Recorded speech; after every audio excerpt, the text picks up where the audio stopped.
तुम्हाला आठवत असेल 2018 साली मी सभागृहात येत होतो या कल्याण डोंबिवली महानगरपालिकेत। तेव्हा हा अनधिकृत होर्डिंगचा विषय मी धरून ठेवलेला आणि 2018 नंतर आज 6 वर्ष झाली, 2024 उगवलं आणि जे नको होतं तेच झालंय। नेमकं या सदानंद चौकातच मी पत्रकारांना बाईट दिलेली आणि हे सगळे अनधिकृत होर्डिंग त्यावेळी पत्रकारांना निदर्शनास आणलेले, तसेच महापालिका अधिकाऱ्यांनाही निदर्शनास आणलेले।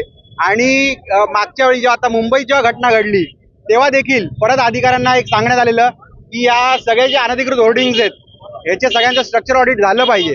आणि आज तुम्ही बघत असाल या सदानंद चौकात जो इतका रहदारीचा रस्ता आहे, कल्याण शहरातला हा मुख्य चौक आहे आणि तिकडे ही होर्डिंग पडलेली आहे। या छोट्या छोट्या जागांमध्ये बांधलेल्या या सगळ्या होर्डिंग्स आहेत आणि तेव्हाही मी बोललेलो 6 वर्षापूर्वी की या होर्डिंग्सवर कारवाई झाली पाहिजे। पण गेंड्याच्या कातडीचं हे प्रशासन आहे, कोणाला काही पडलेली नाही। आता पण स्ट्रक्चरल ऑडिट जे केलेलं असेल ते मला वाटते ठेकेदाराकडनं पैसे घेऊन केलेलं असेल आणि त्यामुळे आज ही होर्डिंग इकडे पडलेली आहे। नशिबाने सुदैवाने इकडे कोणाची जीवितहानी झालेली नाही। मला अशी माहिती मिळते की फक्त 1-2 जणांना काही दुखापत झाली आहे। देवाच्या कृपेने इकडे काही जीवितहानी झालेली नाही।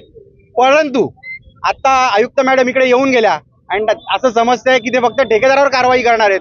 पण माझं तर म्हणणं आहे जे आपले अधिकारी आहेत त्यांचं काय, जे इंजिनियर आहेत, जे या संबंधित डिपार्टमेंटशी निगडीत आहेत, ज्यांनी स्ट्रक्चरल ऑडिट केलंय त्यांच्यावर काय कारवाई करणार आयुक्त मॅडम। माझी तर मागणी राहील या सर्व अधिकाऱ्यांना आपल्या नोकरीतनं बरतर्फ करावं आणि लवकरात लवकर या ठेकेदारांवर आणि इतर अनधिकृत होर्डिंग देखील उतरवाव्यात अशी माझी आयुक्तांना मागणी आहे।